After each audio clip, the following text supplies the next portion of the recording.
तर मला 3 गोष्टींचा अभिमान आहे. एक तर शाळेचा, आणि दुसरा जे कोणी आपल्यापैकी विद्यार्थी आणि म्हणजे मित्रमैत्रिणी किंवा अजून कोणी शिक्षण क्षेत्रामध्ये काम करत आहेत, शिक्षक म्हणून करत आहेत, त्यांचा मला पूर्ण अभिमान आहे. आणि अजून एकाचा अभिमान आहे, जे आपले मित्र शेती करतात त्यांचा मला पूर्ण अभिमान आहे. या 3 गोष्टीचा मला खूप अभिमान आहे. इथं मॅट्रिक झाल्यानंतर मी परभणीला गेले. वडिलांची बदली परभणीला झाली, तिथे PUC केलं. नंतर पुन्हा एकदा बदली झाली होती परतूरला. तिथे सायन्स कॉलेज नव्हतं, म्हणून मला वडिलांनी हैदराबादला पाठवलं. हैदराबादला VRR रेड्डी कॉलेजमध्ये, रेड्डी विमेन्स कॉलेजमध्ये. तिथे मी ग्रॅज्युएट झाले, सायन्स ग्रॅज्युएट झाले. आणि नंतर वडील मला शिकायचं नाही, लग्न. त्यामुळे मग लग्न झालं. 78ला लग्न झालं अरविंद देशपांडे यांच्याशी. वडिलांना डॉक्टर पाठवते माझ्यासाठी MR पाहिला निमाकीव. आणि माझे मिस्टर मेडिकल रिप्रेझेंटेटिव्ह आहेत, तेव्हा होते म्हणजे ते. आणि त्यांनी प्रमोशन पण घेतलं. तेव्हा आम्ही अमरावतीला जवळजवळ 18 वर्ष होतो. इथे खूप छान मित्रमैत्रिणी मिळाल्या. अमरावती गाव खूप छान आहे. विदर्भाचं इथे कोणी आहे का? विदर्भाची भाषा पण खूप गोड आहे. 18 वर्ष होतं. खरं म्हणजे यवतमाळला शोभा अग्रवाल होती, पण आमची कधी भेट होऊ शकली नाही. कारण मिस्टरांची फिरण्याची व्यवस्था असल्यामुळे अकोल्याला जाणं व्हायचं, यवतमाळला जाणं व्हायचं, नागपूरला जाणं व्हायचं. पण शोभाची माझी भेट मात्र झाली नाही. त्याबद्दल थोडं खंत वाटते. आणि नंतर मग काय झालं की काही कारणामुळे आम्हाला संभाजीनगरला वापस यावं लागलं. कौटुंबिक कारणामुळे. नणंद लग्नाची होती, सासू-सासरे म्हातारे झाले होते, म्हणून आम्ही तिकडे सगळं वाइंडअप केलं. नोकरी बदलली माझ्या मिस्टरांनी आणि मग संभाजीनगरला आलो. आता संभाजीनगरला राहूनही आम्हाला 28-29 वर्ष झालेली आहेत. मग इथे आल्यानंतर माझ्या मिस्टरांनी वेगळा व्यवसाय सुरू केला. MRशिप सोडली आणि मग त्यांनी कुरिअर सर्व्हिस व्यवसाय सुरू केला. फ्रँचायझी घेतली. कोचिंगची कंपनी होती, त्याचं ऑफिस केलं आणि त्या ऑफिसचं काम मी पाहत होते. त्यामुळे त्यांचं 4-5 लोकांचं काम मीच पाहत होते. कारण काम खूप फास्ट व्हायचं आणि मला सवय होती की काम उरकायचं, काम मागे नाही टाकायचं, पटकन काम करून मोकळं व्हायचं, कारण बाकीची कामं पण करायची ना. तर त्यामुळे पण मला नवऱ्याने माझी खंत की नवऱ्याने मला कधी पगार दिला नाही. की नवऱ्याला मी नेहमी म्हणते की मला तुम्ही म्हणजे तुमचं मॅनेजरचं काम मी केलं, पण तुम्ही मला कधी पगार दिला नाही. असं की आज नाही तिथे. आणि मला एक मुलगा आहे, चैतन्य नाव आहे त्याचं. मुलाचं शिक्षण पूर्ण शिक्षण म्हणजे 14 वर्ष तो पॉंडिचेरीच्या श्री अरविंद इंटरनॅशनल स्कूलमध्ये शिकला आहे. नंतर तो इथून मग त्यांनी 2019 पासआउट झाल्यानंतर सिम्बायोसिसमध्ये MBA केलं. त्यातून UK मध्ये आहे. हे झालं इकडचं. आता म्हणजे माझं एकंदर थोडक्यात सांगितलं, माझं कौटुंबिक सांगितलं. आता वेगळं सांगायचं म्हणजे मला कोणी विचारलं की नवरा का नाही आला म्हणून. सगळ्यांनी मला विचारलं पाहिजे नवऱ्याला का नाही आणलं. भगवानी मला विचारलं पाहिजे नवऱ्याला का नाही आणलं. कोणी विचारलंच नाही मला. हा, नवरा मला दिसून बसलाय. हा, सांगते ना का ते शरदमुळे. गंमत काय झाली, 25 जुलैला शरद माझ्याकडे अचानक आले, घरी आले. म्हणजे फोन केला आधी मला त्यांनी 10 वाजता 8:30ला. मी येतोय आणि काय बर्थडे, तर तुला विश करायसाठी येतोय म्हणे. मग आले, घरी आले, बुके दिला, फोटो काढला, गप्पा गोष्टी केल्या. आणि त्या दोघांचं काय बोलणं झालं मला माहीत नव्हतं बरं का. शरद ऐकतोच ना. हां, तर शरद गेल्यानंतर घरी एकदम फोन नंबर घेतले, बोललं, मी झालं सगळं. नवरा बघून बसलेला. म्हटलं काय झालं तुम्हाला बघून बसायला, तुझा मित्र कारणीभूत आहे म्हणे. म्हटलं का बरं, तुम्हाला काय एवढं वाटलं का. म्हटलं माझा मित्र माझ्या घरी आला, बुके दिला, मला विश केलं म्हणून. नाही ते नाही म्हणे, याचं काहीच नाही म्हणे. मग काय झालं. आला नवरा तुझा मित्र मला काय म्हणाला. म्हटलं काय म्हणाला, सांगा तरी मला काय म्हणाला. तुम्हाला असे वाटेल माझ्या नवऱ्याला शरद म्हणलं काका नमस्कार. तर माझ्या नवऱ्याला राग आला, मला काका काय म्हणलं म्हणे. बडे पहिल्या म्हणायचं की काहीतरी म्हणायचं म्हणे, मला काका म्हणलं, मला राग आला म्हणे. आता मी तुमच्या कार्यक्रमाला मी काही येणार नाही. खूप विनवण्या केल्या. नाही म्हणे तुमच्या पुरस्कारामध्ये माझं काम नाही म्हणे. मी म्हटलं बरं झालं. मी म्हटलं मनात म्हटलं बरं झालं, माझं कुठे मोठी मोठी माणसं बघितली तिथे आणि पुरस्कार काय पुरस्कार बरं झालं. तर खरं म्हणजे संयोजकांना आमचे आभार मानायला पाहिजे की आम्ही नवऱ्याला नाही आणलं म्हणून. नाही नाही वेगळं कारण आहे. त्यांचं काम असलं ना, एंटरटेन करणं, खाल्लं का पिल्लं का हे पाहायचं कामच नाही राहील त्यांना, हो की नाही. वेगळं काही करायचं कामच नाही राहिलं.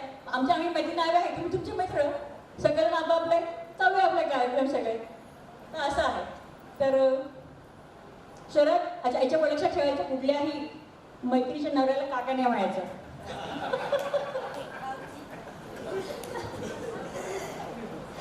तर अशी गंमत झालेली आहे. असं ते पण तेवढंच कारण नाही आहे. माझ्या मिस्टरांचा आवाज जरा बसला होता, म्हणजे त्यांना खोकला झाला होता म्हणून ते आले नाही. त्यांना येण्याची इच्छा होती खूप. तर पुढच्या वेळेस केव्हा तरी बघू आपण ते. तर हो पाहिजे होतं ना तर मग काय. बरं अजून एक सांगायचं म्हणजे आपण 16-17 वर्षाचे असताना भेटलो होतो आणि आता आपण 70मध्ये भेटलो आहोत. म्हणजे 17 70 म्हणजे असं एवढं अंतर झालेलं आहे. म्हणजे मला असं वाटतं की 70मधला त काढला 17व्या वर्षी भेटलो आहोत आपण. म्हणजे एका अर्थाने असं विनोदाने बोलते मी. 17व्या वर्षी आपण भेटलो. 17वा वाढदिवस आपण करायला हरकत नाही. सगळ्यांचा ज्या वर्षातला सगळ्यांचा वाढदिवस 17वा होऊ शकतो. एक सहज आपल्या गमतीने म्हणते मी. तर बाकी असं विशेष काही बोलायचं नाही आहे. संयोजकांचं भगवानचं आणि सरचं खूप खूप कौतुक वेळोवेळी व्हॉट्सअपवर केलेलं आहे आणि सगळ्यांनीच केलेलं आहे. आता त्यांना अजून नको व्हायला म्हणून जास्त नाही बोलत आहे मी आता, कारण बाकीच्या लोकांना पण बोलायचं आहे. धन्यवाद मला इथं बोलण्याची संधी दिल्याबद्दल. खूप छान आयोजन, खूप छान नियोजन, काटेकोर भरगच्च कार्यक्रम. खूप खूप धन्यवाद.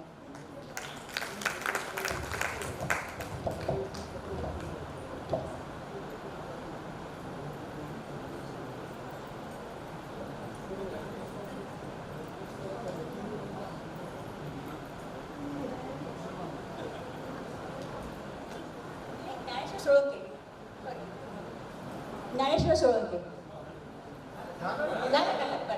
मी नव्हते तेव्हा माझं नाव आलं. रमा सोमय्या ये ना. तुझी बहीण गौतम सूर्यवंशी.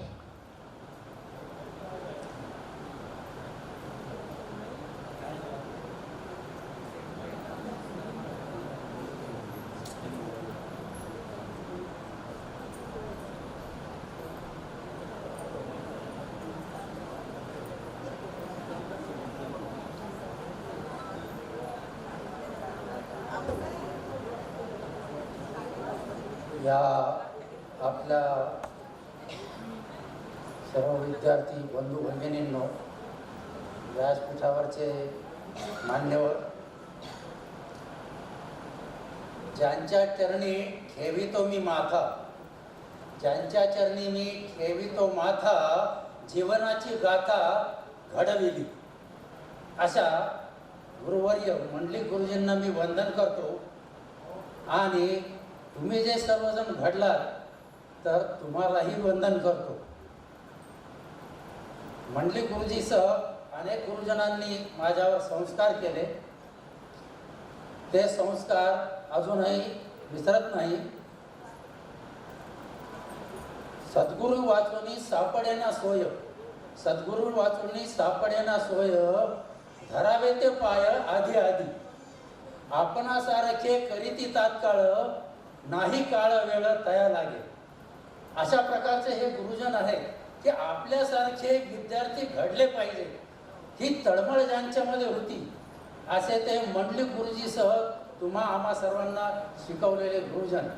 म्हणून तुम्ही आज घडलात आणि तुमच्या अंतर्मनामधून ते बोल या ठिकाणी सर्वांना ऐकायला मिळाले. ऐकणारे भाग्यवान आणि सांगणारेही तेवढेच भाग्यवान. आणि जे घडवणारे आहेत ते तर खरे ऋषितुल्य आहेत, देवासारखे आहेत, म्हणून ते वंदनीय आहेत. म्हणून प्रत्येकाच्या हृदयामध्ये त्यांना ऋषितुल्य असं स्थान आहे. अशा या गुरुजनांच्या आठवणी सांगत असताना मी नूतन विद्यालयामध्ये प्रवेश अर्ज घेऊन गेलो. ही आठवण मुद्दाम आपल्या सर्वांसाठी सांगत आहे. अतिशय नाजूक परिस्थिती होती माझी कौटुंबिक. अतिशय फाटलेले कपडे घालून म्हणजे मी प्रवेश घेतला. प्रवेश घेताना प्रवेश अर्ज लिहिला आणि माझ्याजवळ प्रवेश शुल्क भरण्यासाठी पैसे नव्हते. म्हणून मी माझ्या हस्ताक्षरात स्वतंत्र असा अर्ज लिहिला आणि तो प्रवेश अर्जाला जोडला आणि गुरुजींना आत येऊ का म्हणून परवानगी घेतली. गुरुजींनी आत यायला सांगितलं. प्रवेश अर्ज पाहिला आणि ठेवून दिला आणि मला सांगितलं की तू उद्या ये. असं सांगितल्यानंतर मला घाम फुटला की खरंच गुरुजींनी अर्ज बाजूला ठेवला तर मला प्रवेश मिळतो की नाही. म्हणून मी गुरुजीच्या आज्ञेनुसार दुसऱ्या दिवशी गेलो. त्यांनी सांगितलं प्रार्थनेच्या अगोदर तू 15 मिनिट अगोदर ये. तर 15 मिनिटाच्या ऐवजी मी अर्धा तास अगोदर जाऊन कॅबिन जवळ उभं राहिले. त्यावेळेस माझ्या माहितीप्रमाणे प्रल्हाद डहाळे हा सेवक होता तिथे. त्या सेवकांना माहीत होतं की या विद्यार्थ्याला बोलावलेलं उद्या. तो प्रल्हाद डहाळे मध्ये गेला. गुरुजी म्हणे तुम्ही सांगितलेला काल विद्यार्थी आलेला आहे आणि तो बाहेर उभा राहिलेला आहे. गुरुजींनी तात्काळ त्याला मध्ये पाठव असं सांगितलं आणि गुरुजींनी प्रवेश अर्ज कालचा काढला आणि पाहिला आणि जवळ बोलावलं. गौतम ह्या वयामध्ये किती सुंदर अक्षर आहे तुझं आणि एवढं सुंदर अक्षर तू काढू शकतो. हा अर्ज तू लिहिलास का? मी म्हणलं हो गुरुजी मी लिहिला. बरं तू असं कर तू उद्या ये. मला आणखीच काळजी वाटली. नंतर दुसऱ्या दिवशी मी गेलो आणि गुरुजींनी मुद्दाम सेवकाला सांगून ठेवलं. तो विद्यार्थी आला की गौतम सूर्यवंशी आल्यानंतर त्याला लगेच माझ्याकडे घेऊन ये. गुरुजींनी एक कागद दिला माझ्या हातामध्ये. त्यावर 2 ओळी लिहिलेल्या होत्या आणि मला सांगितलं की ह्या 2 ओळी तुझ्या वहीवर तू लिहून काढ. माझ्याजवळ वही नव्हती. तर गुरुजींनी कागद दिला आणि त्या 2 ओळी मी लिहिल्या आणि गुरुजींनी पाहिलं की खरोखरच हा विद्यार्थी जो आहे तो एवढा गुणवान आहे. आपले सर्वच गुरुजन हे जोहिरे होते, रत्नपारखी होते. प्रत्येक शिक्षक गोविंदराव गुरुजी असतील, सोनाजी गुरुजी असतील, मंडली गुरुजी असतील, बोराडे सर असतील, देशपांडे सर असतील, किती किती नावं घ्यावी.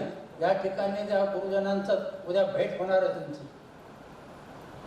तो अर्ज पाहिला आणि ते ताळा केला आणि सांगितलं. जवळ बोलावलं, पाठीवरून हात फिरवला. गौतम तू ह्या 2 ओळी या बोर्डावर लिहून काढायच्या आणि ते दुसरं तिसरं काही नव्हतं. तो होता सुविचार.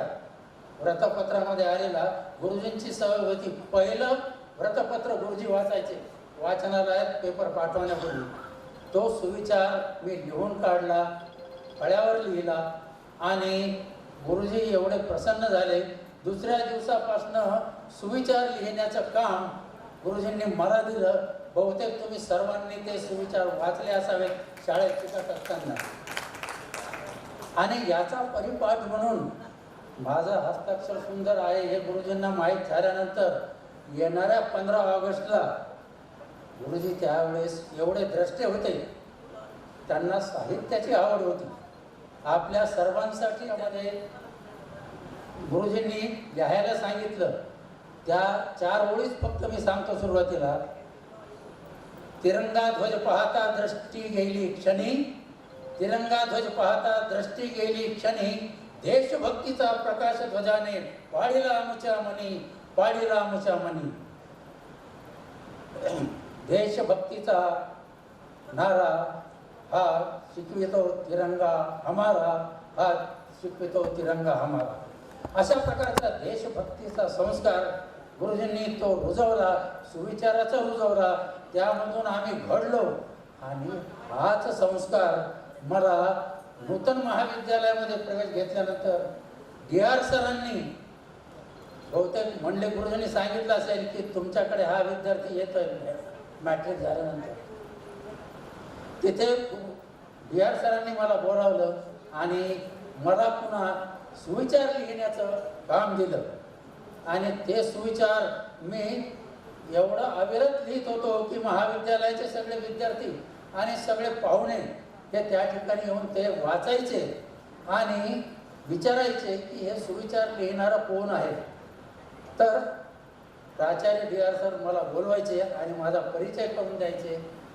म्हणजे हा आत्मस्तुतीचा भाग नाही, हा संस्काराचा भाग आहे की प्रत्येकाने हे संस्कार म्हणजे पुढे कसे नेले, तो वारसा पुढे कसा चालवला. डी.आर. सर हे तेवढेच ऋषीतुल्य होते जेवढे मंडलिक गुरुजी होते. या सर्व सांगण्याचा उद्देश असा होता की माझ्या हस्ताक्षराला सौष्ठव देण्याचं काम आणि त्यामधून सुविचारामधून विचार घडविण्याचं काम या गुरुजनांनी केलेलं आहे. परिणाम असा झाला की वाणिज्य शाखेची पदवी घेतल्यानंतर मी जळगाव जिल्ह्यात होतो.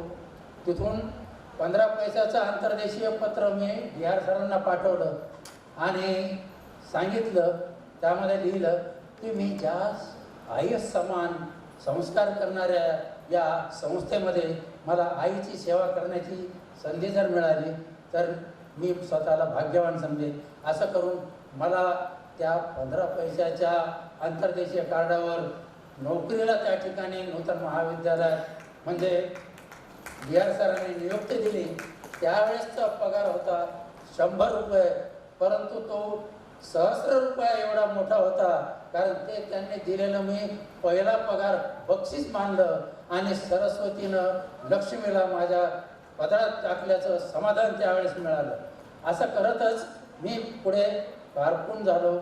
त्याच्यानंतर हेड क्लर्क झालो, सिनियर क्लर्क झालो, हेड क्लर्क झालो आणि त्या सेवेमध्ये OS झालो. त्यावेळेस OS झालेलो असताना कोटेकर सर होते आणि त्याच्यानंतर माझा सहअध्यायी शरद कुलकर्णी हा माझा साहेब होता. विशेष म्हणजे ही सेवा करण्याची तिथं जी संधी मिळाली ती अजूनही विसरत नाही मी, कारण अनेक प्रकारचे संस्कार राष्ट्रीय सेवा योजनेतून मला मिळाले. आता सोळंकीने उल्लेख केला, सुभाष या ठिकाणी आहे. मी राष्ट्रीय स्वयंसेवक संघाचे राष्ट्रीय बाण्याचे संस्कार घेतलेला माणूस आहे, परंतु नूतन शिक्षण संस्थेमध्ये जे गांधी विचाराचे संस्कार मिळाले, या दोन्ही समांतर विचाराने मी कार्यकर्ता झालो, स्वयंसेवक झालो आणि स्वयंसेवक वृत्तीतून भ्रष्टाचाराच्या विरुद्ध नेहमी माझे म्हणजे मनोभूमिका राहिलेली आहे. आयुष्यात कधीही एक पैशाचा भ्रष्टाचार कुणाचाही सहन केला नाही, कुणाला करू दिला नाही आणि स्वतः करण्याचा तर प्रश्नच उद्भवत नाही. म्हणून मित्र हो, अशा या संस्थेनं मला घडवलं. भविष्यामध्ये या संस्थेनं मला म्हणजे चरितार्थाचं साधन दिलं, संस्कार दिले, हे आयुष्यात कधीही विसरता येणार नाही. अशा या संस्थेचा गौरव शेवटची एक कविता तुमच्यासमोर सादर करतो. मला नोकरी लागल्यानंतर एक प्रसंग सांगतो की नोकरीला मी संस्थेमध्ये आहे म्हणून आता प्रमोदिनीने उल्लेख केला की विदर्भात तर कोणी आहे का, तर विदर्भामध्ये म्हणजे माझी पत्नी विदर्भातली आहे, अकोल्याची आहे. तर माझे सासू सासरे खरंच हा नोकरीला आहे का नाही म्हणून कॉलेजच्या स्टॉपजवळ उतरले आणि कॉलेजमध्ये आले आणि त्या ठिकाणचं वातावरण पाहून ते एवढे प्रसन्न झाले की अतिशय सुस्वभावाची पत्नी मला लाभली, सुखाचा संसार झाला. तिनं माझा गाडा, ती म्हणजे माझ्या घराला मिळालेलं तोरण आहे. अशा प्रकारची ही पत्नी मिळाल्यामुळं माझ्या घराला तोरण लागलं, लक्ष्मीची पावलं घरात आली. अशा प्रकारचा हा संसार माझा पुढे ती नेण्यासाठी तिची खूप मदत झाली. एवढी प्रतिकूल परिस्थिती असतानाही तिनं माझी साथ दिली. तिच्या या प्रयत्नाला मी या ठिकाणी सलाम करतो. आणि तुमच्यासमोर आपल्या सर्वांसाठी एक संदेश असलेली एक मी स्वतः लिहिलेली कविता. जसं नूतन विद्यालय शिक्षण संस्थेचा अमृत महोत्सव झाला, मंडली गुरुजींनी केलेल्या संस्कारामुळे, नारायणराव देऊळगावकर यांनी केलेल्या संस्कारामुळे, तरफदार सरांनी केलेल्या संस्कारामुळे नित्य विलसता प्रभातयेची नित्य विलसता दिशा दे नूतन दिशा दे नूतन ज्ञान आणि विज्ञान फुलवी ज्ञान आणि विज्ञान फुलवी गतस्मृतीचे ते नंदनवन गतस्मृतीचे ते नंदनवन दीपस्तंभ ते आज स्मरूया दीपस्तंभ ते आज स्मरूया कौतुक करण्या आतुरले मन संस्थेसाठी झाले चंदन दीपस्तंभ ते आज स्मरूया संस्थेसाठी झाले चंदन कौतुक करण्या आतुरले मन कौतुक करण्या आतुरले मन स्वीकारा हे शब्द सुमन स्वीकारा हे शब्द सुमन आम्हा हृदयी चिरस्थिरावी आम्हा हृदयी चिरस्थिरावी संस्था ही नूतन संस्था ही नूतन कर्तृत्वाची चढूशी करे भरतानी सुभाष मनियार आणि ढेकाळे आणि असे अनेक प्रज्ञावंत हे एवढे म्हणजे कर्तृत्वाची शिखरं चढलेली माणसं आज देश विदेशामध्ये या संस्थेचा लौकिक वाढवत आहे. त्याचा म्हणजे या ठिकाणी अंतर्भाव आहे. कर्तृत्वाची चढूशी करे लौकिकाने घडवू भूषण लौकिकाने घडवू भूषण हे सगळे भूषण आहेत नूतन आपल्या संस्थेचे शाळेचे.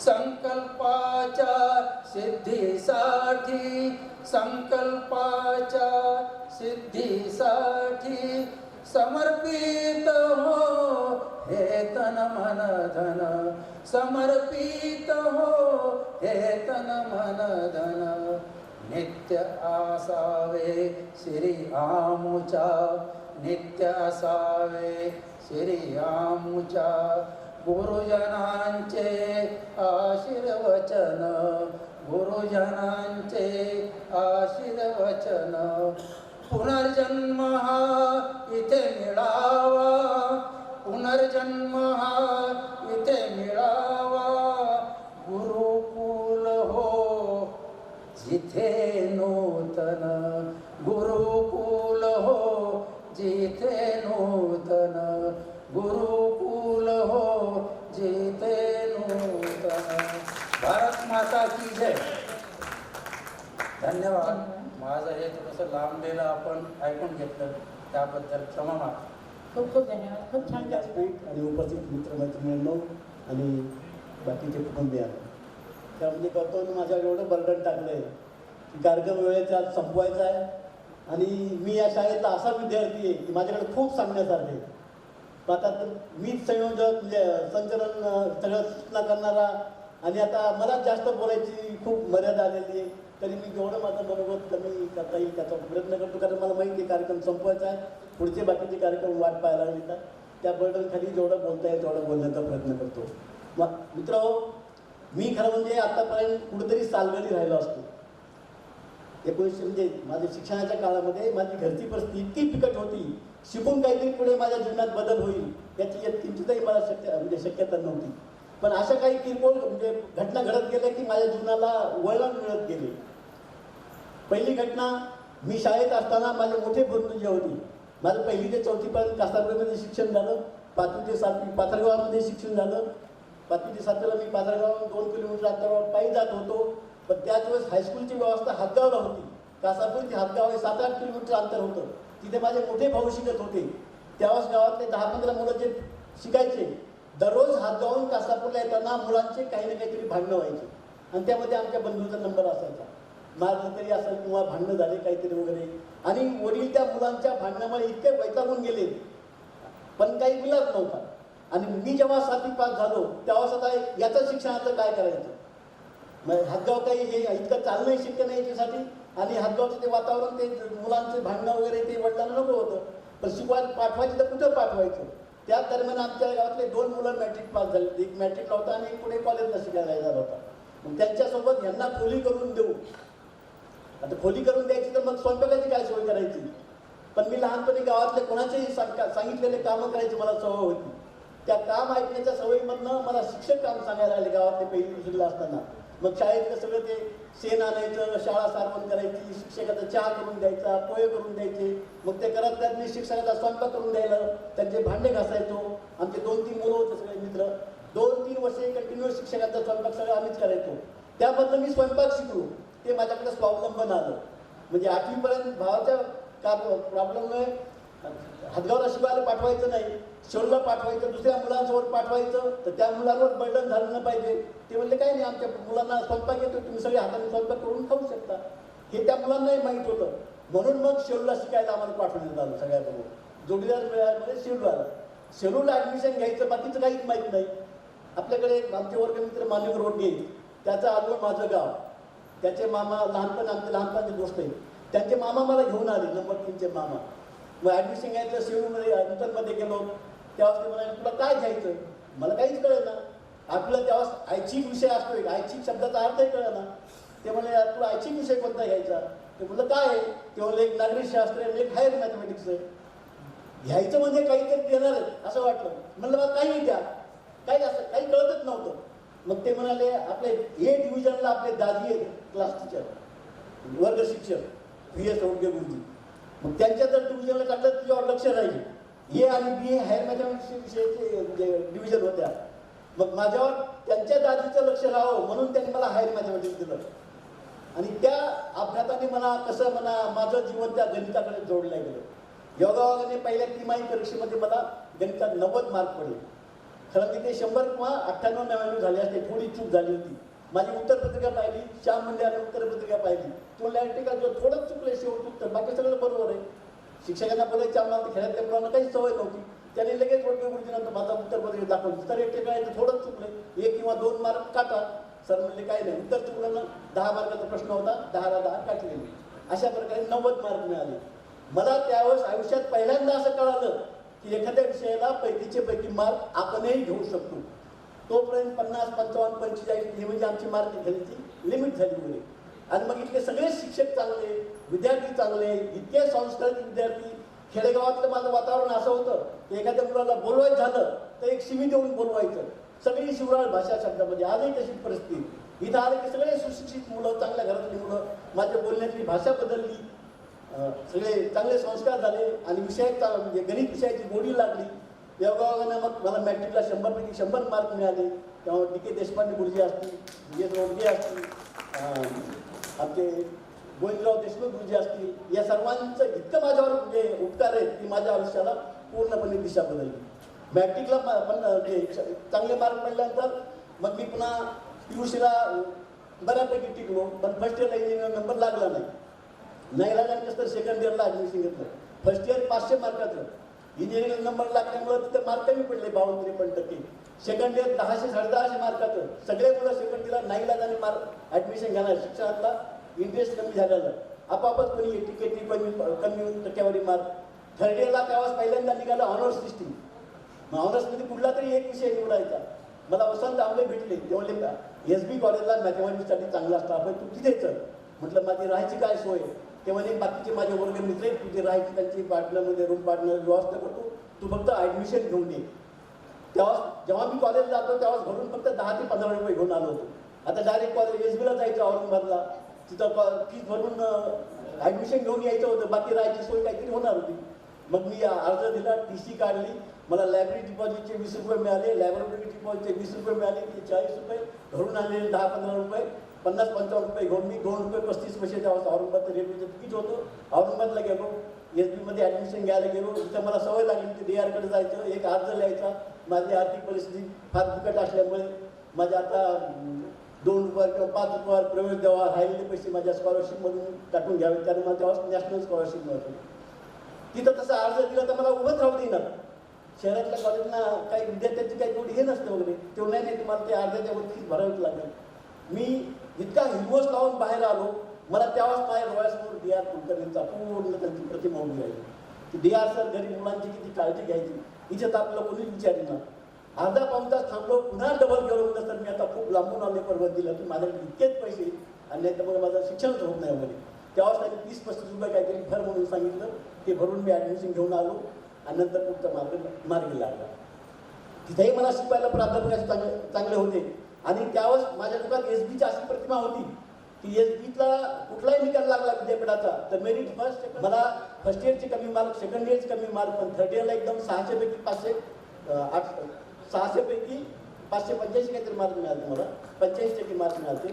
त्यामुळे मी 85% घेऊन तिन्ही वर्गाचे ॲव्हरेज 60%चं माझा तो मार्क होता, रिमार्क होता. Pass with first division, pass in first division with distinction. त्याचा फायदा असा झाला की मला पुढे MSCला संत तुकाराम हॉस्टेलला नंबर लागला. माझी सगळी शिक्षणाची सोय फुकट झाली, स्कॉलरशिप प्लस हॉस्टेल सोय, म्हणून माझं MSc पूर्ण करू शकलो.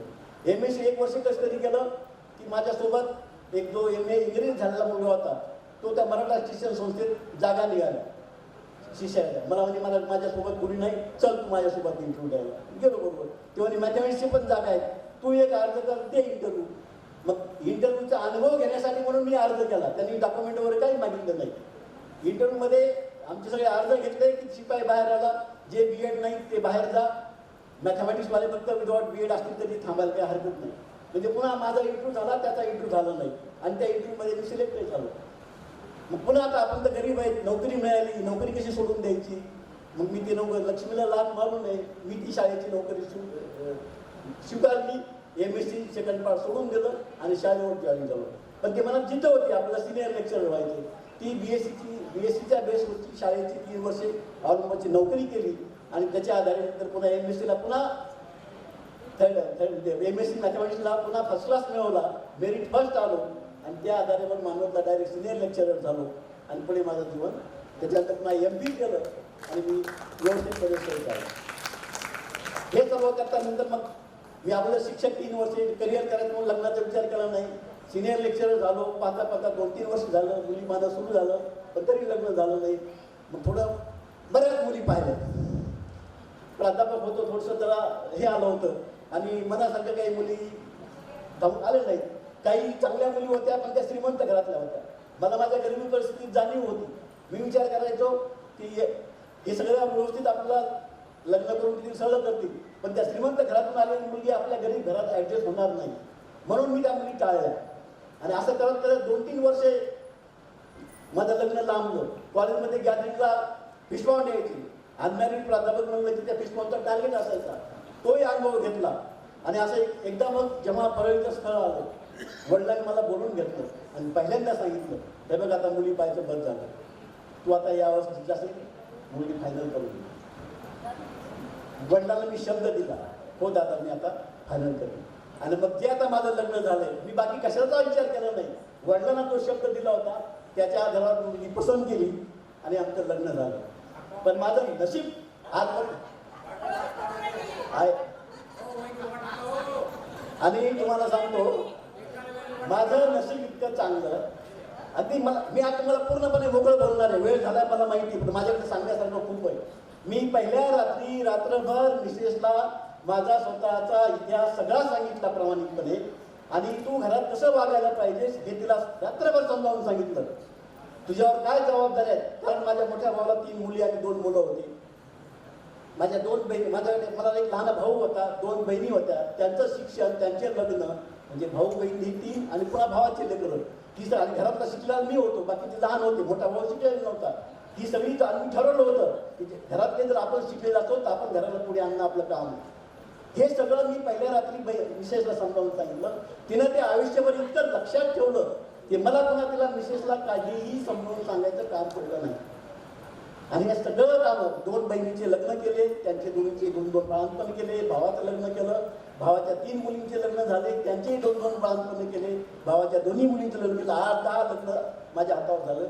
हे कमी की काय म्हणून माझा साडूचा मुलगा देखील माझ्याकडे शिकायला होता. एक स्टेज अशी होती, आमच्या घरामध्ये सकाळी 40 चपात्या कराव्या लागायच्या. मी दिव्यासमोर एक खोटं बोलत नाही. हे मिसेस सगळं करायची, सगळे त्यांना माझ्यावर तुमच्यावर किती गरज आहे वगैरे.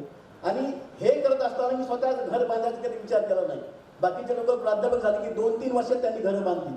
मी नोकरीला 80ला लागलो, मी 1999 मध्ये माझं घर बांधलं. 18-19 वर्ष, 16-17 वर्षी साध्या किरायाच्या घरात राहिलो. त्या कौटुंबिक जबाबदाऱ्या सांभाळल्या आणि ह्या जबाबदाऱ्या सांभाळताना विशेष तुम्हाला जी साथ दिली, आज तुमच्या सगळ्यांच्या उपस्थितीमध्ये तिचे मनापासून मी आभार मानतो.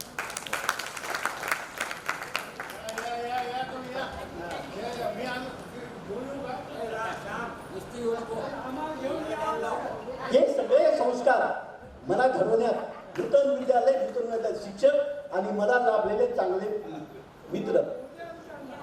या तुम्ही या.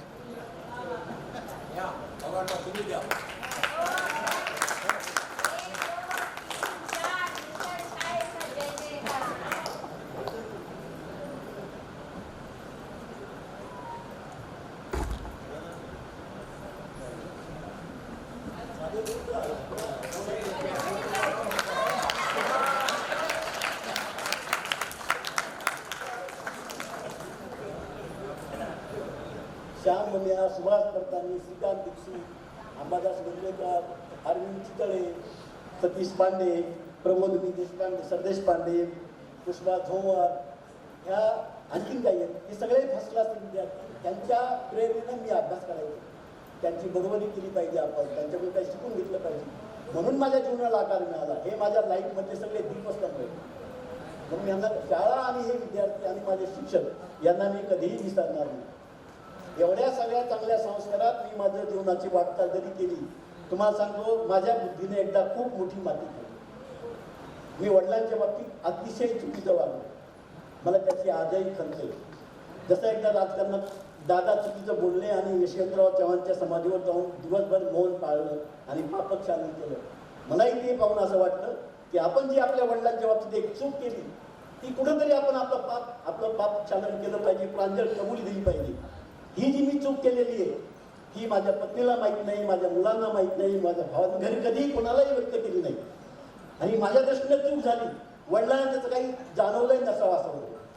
ती चूक अशी आहे, मला PUCला असताना 71ला नॅशनल लोन स्कॉलरशिप मंजूर झाली. आणि नॅशनल लोन स्कॉलरशिपच्या नियमाप्रमाणे तुम्हाला पालकांच्या ठराविकच्या रकमेच्या आत उत्पन्न असलं पाहिजे. हे डेप्युटी कलेक्टरच्या सहीनं ते उत्पन्नाचं पुढे तुम्हाला पाठवावं लागतं. तो जो फॉर्मॅट होता त्याच्यावर डेप्युटी कलेक्टरची सही असायची. त्यांनी ही आहे साईन रेईन बिफोर मी, त्यांच्या समोर जाऊन वडिलांनी सही करायला पाहिजे, मग डेप्युटी कलेक्टर सही आणि स्टॅम्प लावतात. ते प्रमाणपत्र जोडल्याशिवाय ती स्कॉलरशिप मंजूर होत नव्हती. म्हणून मला गावाकडे जाऊन वडिलांना शेलूरला डेप्युटी कलेक्टरच्या ऑफिसमध्ये आणणं आवश्यक होतं. मी गावाकडे गेलो, वडिलांना घेऊन निघालो, गावाच्या बाहेर गेलो. 71-72 तो काळ कसा आहे तुम्हाला सगळ्यांना माहिती आहे. बाहेर गेलो, माझ्या काही लक्षात आलंच नाही. तिथून आम्हाला 1-1.5 किलोमीटर अंतरावर आमची कासापडी पाटी होती, तिथून पाथरीला यायचं, पाथरीला सोडलं जायचं. गावाच्या बाहेर निघाले की मला म्हणले, बाबा तुझी चप्पल दे बरं मला. माझी चप्पल वडिलांना येत होती. मग मी पाहिलं वडिलाच्या पायात चप्पलच नव्हती, त्यांचा बूट फाटलेला होता. मी पटकन चप्पल देऊन टाकली. मग वडिलाच्या पायात चप्पल, मी बिना चप्पलचा पाथरीला आलो, पाथरीहून शेरूरला आलो. शेरून आम्ही डेप्युटी कलेक्टरच्या ऑफिसपर्यंत घेऊ. आता तिथं साईबाबा बँक यांची किंवा तो आंबेडकरचा पुतळा आहे, तिथपर्यंत आम्ही वडिलांबरोबर आलो. इथं आल्यानंतर काय माझ्यातल्या कॉलेजचा विद्यार्थी म्हणून अहमपणा जागा झाला काय मला माहीत नाही. माझ्या बुद्धीनं मातीच खाली द्यावं असतं. आणि डेप्युटी कलेक्टरच्या ऑफिसमध्ये आज एंट्री करताना रोड सोडून आतमध्ये वडिलांना म्हणतात, दादा मी आता चप्पल घालू का? दादा म्हणजे घाल.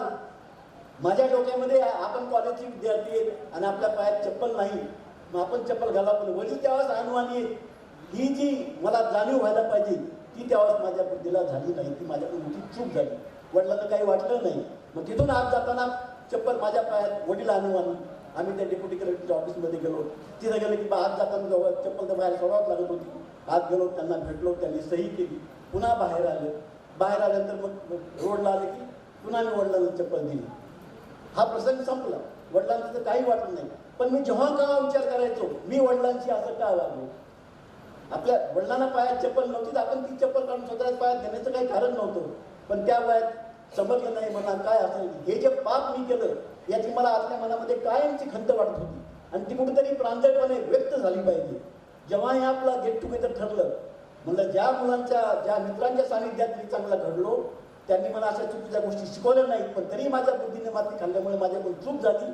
त्यांच्याच समोर आपण जाऊन केव्हा तरी एकदा प्रांजळपणे कबुली देऊ की ही माझ्या आयुष्यात मोठी चूक झालेली आहे, याच्यानंतर अशी चूक करणार नाही. वडील माझे 1989 मध्येच वारले. आज 35-36 वर्ष झालेत. तरीही आमचं कुटुंब एकत्र आहे. सगळं काही व्यवस्थित आहे. लहान माझी 2 मुलं इंजिनियर आहेत. मोठा मुलगा मुंबईला आहे, लहान मुलगा अमेरिकेमध्ये आहे. सर्व काही सुरळीत आहे. मी आज जे काही आहे, गोविंदराव देशमुख, DK देशपांडे, शंकरराव मंडलिकची तर माझ्याकडे एक आठवण अशी आहे की मॅट्रिकला असताना मी नेहमी लहानपणापासून दुसऱ्यांची पुस्तकं विकत घ्यायचो. अर्ध्या किमतीत विकत घ्यायचे आणि अर्ध्या किमतीत विकायचे. म्हणजे वर्षभर पुस्तकावर काहीच खर्च होत नव्हता. एखाद्याला रिक्वेस्ट करून चांगलं पुस्तक तेही अर्ध्या किमतीत घ्यायचं आणि विकताना जमलं तर ते पाहून किमतीत विकायचं. त्याच्यात पुन्हा 4 गुण आणि नफा मिळायचा. पण मी जेव्हा मॅट्रिकला आलो त्यावर 10वीच्या मराठीचा अभ्यासक्रम बदलला. नवीन अभ्यासक्रम तुम्हाला आठवत असेल, नवीन आपल्याला मराठीचं पुस्तक मंजूर झालं होतं आणि एकदम नवीन पुस्तक काही विकत घेणं शक्य नव्हतं. 2-4 दिवस गेले, 8 दिवस गेले, मी घेतलंच नाही पुस्तक. म्हणली गोष्टी ते लक्षात आलं. प्रार्थनेला त्यांनी विचारलं कोणाकोणाकडे मराठीचं पुस्तक नाही. मला ते हात वर करायला संकोच वाटू लागला. लहान असल्यामुळे पुढे उभा होतो. मी आपला अर्धवट हात वर केला. सरांना दिसेल असंच बाकीच्यांना दिसणार नाही असा. सरांनी तो बरोबर हेरला आणि 2 दिवसांनी सरांनी मला नवं कोरं करकरीत मराठीचं पुस्तक दिलं. माझ्या आयुष्यातलं मॅट्रिकपर्यंत पहिलं कोरं पुस्तक घेऊन मी अभ्यास केला. तो पण नेहमी जुन्याच पुस्तकावर अभ्यास करायचो. अशी मंडलिक सरांची देखील आठवण माझ्याकडे खूप मोठी आहे. बोलण्यासारखं खूप आहे पण आता वेळ झाल्यामुळे मी लांबत नाही. मला पण संधी दिली त्यावर धन्यवाद. आणि या गेट टुगेदरला आपण सर्वांनी जो काही प्रतिसाद दिला त्याबद्दल सर्वांच्या मनापासून आभार. बदल करूया. पुष्पाचं अध्यक्ष समारोप यानंतर होईल. आपण काय केलं होतं की आपले जे लहान मुलं आहेत ते किती छान योगासन करतात हे तुम्हाला दाखवावं असं आमच्या मनात होतं. डॉक्टर साहेब सकाळपासून सांगतात आरोग्याची काळजी घ्या. आमचे नूतन विद्यालयाचे DD सोल्लेकर म्हणून शिक्षक आहेत, ते सेवानिवृत्त झाले पण तरीही विद्यार्थ्यांना योगासन आजही सकाळ संध्याकाळ शिकवत आहेत. तर आमचे बाल चमू जे आहे ते काही प्रात्यक्षिक योगासनाचे दाखवणार आहे. मी DD सोल्लेकर आणि माझ्या आवडत्या विद्यार्थ्यांना विनंती, इथंच बसायचं तुम्ही, यांना विनंती करतो की त्याने व्यासपीठावर यावं. हे फक्त हे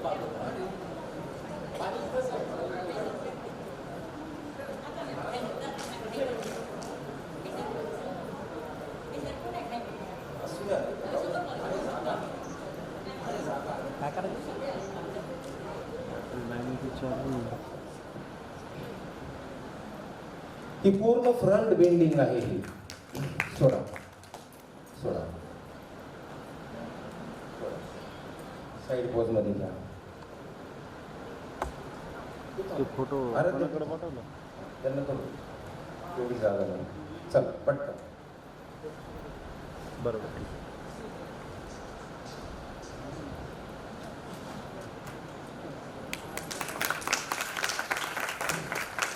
हे आहे बॅक बेंडिंगचं. आपण सगळ्या पद्धतीचे करू. अगदी फ्रंट बेंडिंग, बॅक बेंडिंग सगळ्या पद्धतीचे. सोडा.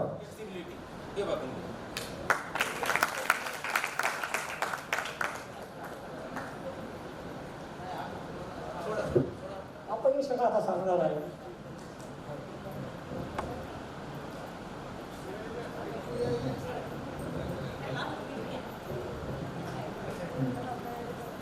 तर मॅट्रिक पास झाल्यानंतर मी माझा मॅट्रिकचा मार्क मेमो घेऊन बीडला गेलो.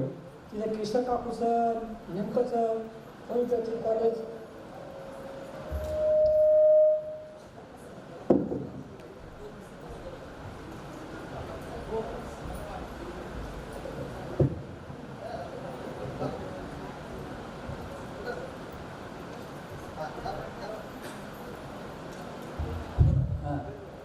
तर बीडला गेल्यानंतर तिथं कृष्ण काकूंचं homeopathic medical college Swarajyarao Kshirsagar होतं. तर त्यांना मी माझा मार्क मेमो दाखवला. तर ते म्हणजे काय हरकत नाही ये म्हणले, पण 5,000 रुपये म्हणजे बिल्डिंग फंड लागेल म्हणजे, त्याची आम्ही रितसर पावती देऊ, तसं काही नाही. मी माझ्या वडिलांना हा विषय काढला, तर त्यावेळेला आमच्याकडे मोरंडीची जमीन 5,000 रुपये एकर विकत होती. तर वडिलांना ती मोरंडीची जमीन 1 एकर दिसली समोर, तर त्यांना त्याचं महत्त्व समजलं नाही. त्यांनी काही मला 5,000 रुपये दिले नाही. तर माझा तो BHMS मेडिकलचा चान्स गेला. त्यानंतर दुसरा चान्स परत आला. तो कातरूचा शिंदे माझा वर्गमित्र होता, त्याची बहीण आमच्या गावात दिल्ली गावची.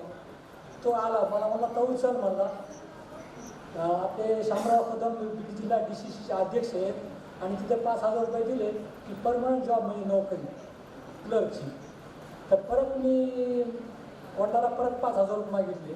तर परत वडिलांना ती 5,000मध्ये 1 एकर जमीन दिसायला लागली मोरंडीची. त्यांनी परत कांदिराळे टाकलं, दिलेच नाही. तर माझ्याही त्यावेळेला बालबुद्धीला सुचलं नाही कोणा पाहुण्या रावल्याला किंवा चुलत्यांना कोणालाही 5,000 रुपये मागावे. ते 2 चान्स गेले. आणि तिसरा चान्स म्हणजे आपल्या पाथरीला DED कॉलेज उघडलं. तर ते आपले PM रोडगे सर आम्हाला शिकवत होते PUCला. तर सर आले पाथरीचे आणि म्हणले, सर विद्यार्थ्याशी 2 मिनिट बोलायचं. सर म्हणले काय हरकत नाही. आपले PM रोडगे सर बाजूला उभं राहिले आणि प्रिन्सिपॉल सर DED कॉलेजचे म्हणले, तुम्ही सर्व मॅट्रिक पास झाला, ज्यांना पण DED शिकायला यायचं ते या म्हणले, राहायला मोफत, जेवायला मोफत आणि 15 रुपये स्टायपेंड देऊ म्हणले. तिथे आम्हाला त्याचं महत्त्व समजलं नाही. आम्ही तिथे गेलो नाही. तर जीवनामध्ये सांगतात की प्रत्येक मनुष्याच्या जीवनामध्ये 3 संधी त्याचं दार ठोठावतात. तसं ह्या 3 संधीनं माझं दार ठोठावलं, पण 2 संधी माझ्या 5-5 हजाराभावी गेल्या. आता मी माझ्या गुरुजनांच्या काही आठवणी सांगणार आहे आपल्या. नंतर गोविंदराव देशमुख सर आणि सोनावत देश शिकवायला नारायणराव देवळकर सर असायचे. तर ते आम्हाला पद्य कवितामध्ये सरंगार रस शिकवायचे. आणि सरंगार रस शिकवत असताना म्हणायचे, तुम्ही आता थोडे आणखी लहान आहात, हा सरंगार रस तुम्हाला थोडे आणखी मोठं झाल्यानंतर चांगला समजेल असं म्हणायचे. त्यानंतर विज्ञान शिकवायला इनामदार सर असायचे. तर त्यावेळेला लिबर्टी सिनेमागृहात राजेश खन्नाचा सच्चा झुटा चित्रपट लागला होता. तर ते गृहपाठ वर्गावर आले की म्हणायचे, हां चला गृहपाठ कोणी केला, ज्यांनी केला ते सच्चे ते खाली बसा आणि ज्यांनी गृहपाठ नाही केला ते झोटे ते उभं राहा. त्यानंतर बीजगणिताला कोणपल्ले सर असायचे. शंकरराव मंडिक सर वर्गात म्हणायचे, आता मी तुम्हाला वर्गात पंखे लावून देणार आहे, पण ते तुमच्या कामा येणार नाही, तर तुमच्या मुलांच्या कामा येणार आहेत ते, असं म्हणायचे. ह्या सरां गुरुजनांच्या ह्या आठवणी. एवढं बोलून 2 शब्द पूर्ण करतो. आता माझं ज्यावेळेस मॅट्रिक झालं, मग नंतर मी PUCला ॲडमिशन घेतलं. काही समजा विषय काही हलगतीत माझं PUC पहिलं गेलं, पण मी रिॲडमिशन घेतलं. तर रिॲडमिशन घेण्यासाठी माझं फीस नव्हती.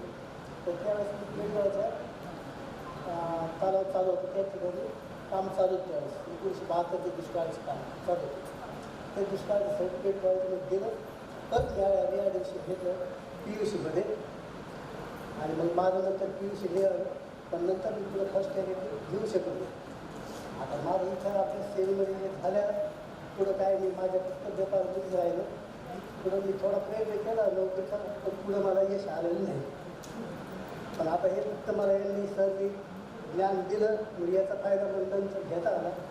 मी जरी समजा इकडं समजा नोकरीमध्ये काय लागलं, तर मला ग्रंथ वाचनाचा सवय लागली. कोणतेही पुस्तक घ्या, वाचित बसा. तर मी ते वाचित माझ्या हातामध्ये ज्ञानेश्वरी आली. मग ज्ञानेश्वरी मी नेहमी सतत नेहमी वाचत होतो. ज्ञानेश्वरी असो, बाकी भागवत असो, गीता असो, हे मला एक सवय लागली ती वाचण्याची. मग आता ते वाचता मला एक लक्षात आलं त्याच्यामध्ये की मी कोण आहे हे मला त्याच्यामध्ये नंतर उलगडलं. पण त्याला पुष्कळ दिवस लागले.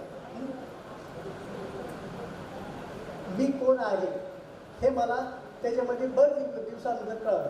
ज्ञानेश्वरी जर अर्थासहित सहज वाचायचं आलं तर मला तेवढं ज्ञान झालं. म्हणून मी एक सांगतो की तुम्हीही थोडंसं असं प्रयत्न केला तर तुम्हालाही लक्षात येतं की मी हे देहापासून वेगळं आहे. मी हा देह नाही, हा देह बदलणार आहे, हा जाणार आहे. पण याच्यामध्ये जो ज्याला कळतं तो मी या देहापासून वेगळा आहे. जसा घटद्रष्टा, जसा समजा मी या माईकला पाहतो, मी माझा म्हणतो, मी तर म्हणत नाही माझा म्हणतो. बागेत ठेवल्यानंतर हा माझ्यापासून वेगळा आहे, तसा माझा हा देह माझ्यापासून वेगळा आहे हे आपण विचाराने ठरवायला पाहिजे. आणि या मनुष्य जन्मामध्ये आपल्या जर देहामध्येच आपल्याला हा विचार करता येतो. बाकीच्या 84 लक्ष योजनामध्ये आपल्याला हा विचार करता येत नाही.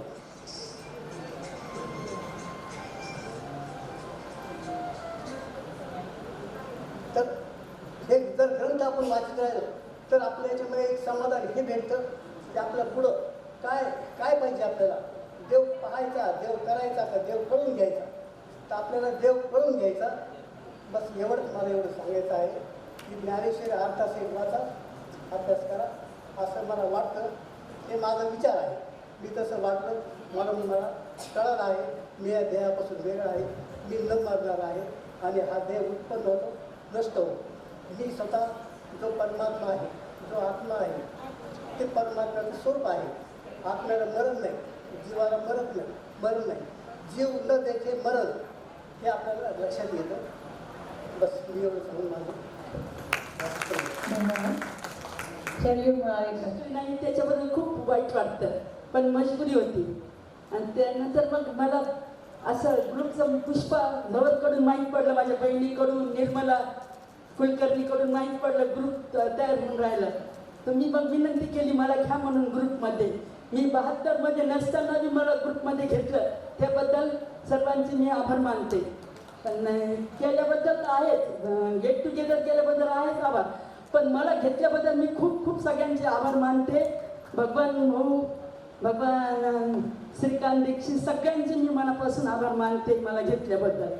आणि माझं एक आणखी एक गोष्ट सांगायची मला की माझं 82मध्ये खूप मोठा ॲक्सिडेंट झाला. मी वाचण्यासाठी नव्हते, पण मला डॉक्टर सुभाष परतानी यांनी औरंगाबादला खूप ट्रीटमेंट केली आणि त्यांनी मला जीवदान दिले. त्याच्याबद्दल त्यांचे मी खूप आभार मानते. त्यांनी मला जीव परत हे केलं, त्याच्याबद्दल मी खूप खूप त्यांचे आभार मानते डॉक्टर सुभाष परतानी. धन्यवाद सुशीला. कारण सकाळी आभार प्रदर्शनाच्या वेळेस त्यांचं नाव घेतलं नाही म्हणून त्या सगळ्या रागावल्या. पण मला ते काय म्हणे एका वाक्यात आभार प्रदर्शन कर, कार्यक्रम संपवायचा आहे. म्हटलं ठीक आहे. सगळ्यांना नमस्कार. 76मध्ये मी BA ला ग्रॅज्युएशनला होते आणि त्याच वेळेस माझं लग्न झालं. फेब्रुवारीमध्ये लग्न झालं आणि मार्च एप्रिलला BA फायनलची एक्झाम होती. तरी मी एक्झाम दिली छान. सेकंड ट्रॅकमध्ये परभणी डिस्ट्रिक्टमध्ये सेकंड ट्रॅकमध्ये आले. त्यावेळेस मला गौरी सरांनी आणि केतकर सरांनी खूप मदत केली. कारण 4-5 महिने मी कॉलेजमध्ये जाऊ शकले नाही, क्लासेस अटेंड केले नाही, काहीच नव्हतं माझ्याकडे. आणि नंतर 76मध्ये लग्न झालं. मिस्टर डॉक्टर होते, डॉक्टर आहे आणि ते मेडिकल ऑफिसर होते. त्याच्यामुळे आम्हाला छोट्या छोट्या गावाला फिरावं लागायचं. खूप छोट्या गावाला की जिथं फक्त सरकारी शाळा असायची मॅट्रिकपर्यंत. खूप शिकायची इच्छा होती पण शिकू शकले नाही. मग ते सिव्हिल सर्जन झाल्यानंतर आम्ही डिस्ट्रिक्ट प्लेसला आलो. 96मध्ये औरंगाबादला आल्यानंतर 76मध्ये BA केलं, पण 96मध्ये माझी इच्छा होती म्हणून मी MA केलं आणि औरंगाबाद युनिव्हर्सिटीमध्ये मी सेकंड होते. तरी मला घरचे मुलं मिस्टर वगैरे म्हणजे आता 20 वर्षाचा गॅप झाला. म्हटलं काही हरकत नाही, माझी इच्छा आहे, मी करते. एक मुलगी आहे, एक मुलगा आहे. मुलगी US ला आहे, जावाई मुलगी दोघंही सॉफ्टवेअर इंजिनियर आहेत. जावाई इन्फोसिसमध्ये आहे. मुलगा आणि सून पुण्याला आहे. मुलगा बँकेत ॲक्सिस बँकेमध्ये ब्रँच आहे. सून VIP इंजिनिअरिंग कॉलेजमध्ये प्रोफेसर आहे. एवढं माझं कुटुंब एकदम मस्त. आता मनोगत व्यक्त करण्यासाठी मी 4 ओळी स्वतः लिहिल्या आहेत, तर त्या काव्याच्या स्वरूपात मी मनोगत व्यक्त करते. गुंफलेली माळ विखुरलेली, गुंफलेली माळ विखुरलेली, सारे मोती विखरून गेले. गुंफलेली माळ विखुरलेली, सारे मोती विखरून गेले.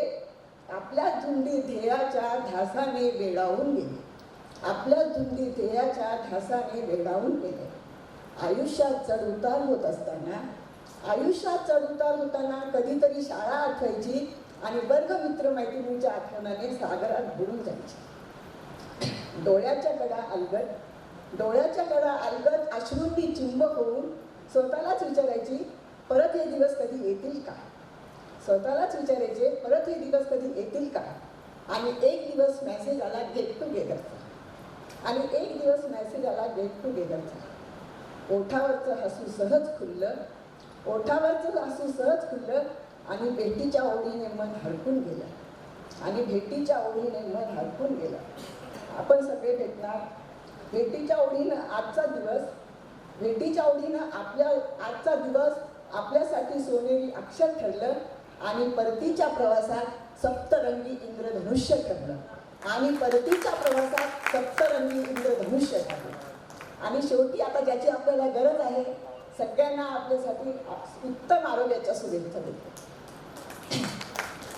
आता लहान मुलांनी जे योगासन केले खूपच सुंदर केले. इतक्या छोट्या वयात असं वाटत होतं की आपण जिम्नॅस्टिकचे प्रात्यक्षिकच बघत आहोत. खूपच सुंदर झालं. आणि या सगळ्यांनी स्वतः मनोगत सुद्धा खूप आपापल्या परीने खूप सुंदर व्यक्त केले. कुणी जीवनाच्या खड्ड विषयाविषयी, कुणी जीवनाच्या शारीरिक विषयाविषयी, कुणी कौटुंबिक विषयाविषयी खूप छान मनोगत व्यक्त केले. आणि आता ह्या कार्यक्रमाचा समारोप झाला आहे असं मी जाहीर करतो. थँक्यू.